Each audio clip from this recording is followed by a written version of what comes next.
Hi, I'm Elizabeth Brumbaugh, and this is my multimedia data display.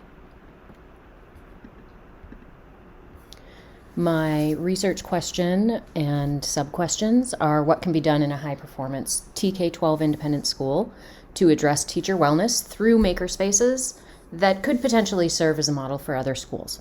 So, more specifically, what teacher wellness systems are currently in place that work, what systems aren't working, and what are the opportunities for the future for those types of professional learning opportunities. And then what is the level of interest and experience with making for teachers, and then also perceived from leadership by those same teachers.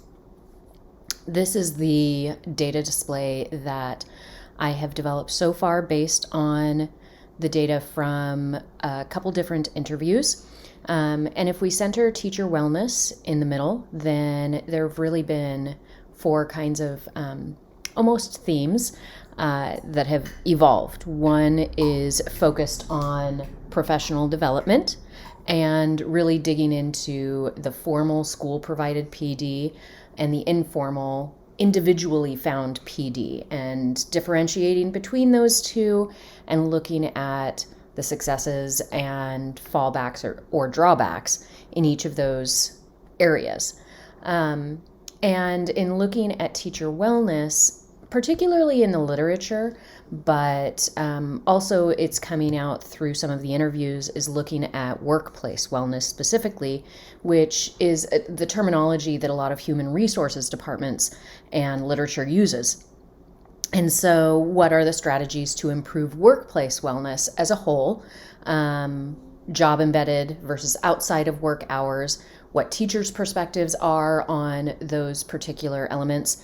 And then the barriers to workplace wellness really are their own, is its own category unto itself. Then another element or another theme is centered on creativity and teacher wellness.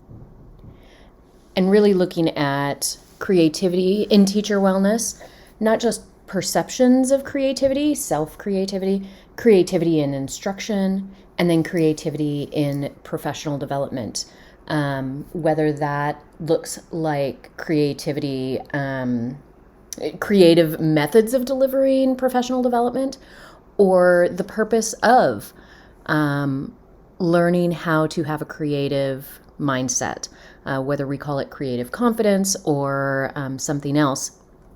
What that less tangible look at creativity is. And I'm still trying to determine whether Makerspaces falls under creativity or is really its own. I still am feeling like Makerspaces, as they relate to teacher wellness, is kind of its own, but there may be some crossover that I have to create some other lines between my data display.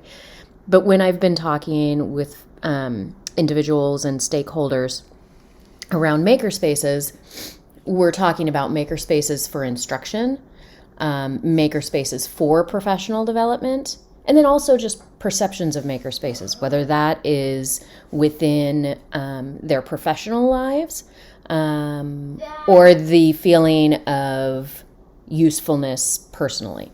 So those are the elements that have kind of risen to the top through the data that I've collected so far. And from a referential standpoint, of course, I've been using Miles Huberman and Saldana thus far. Thank you very much.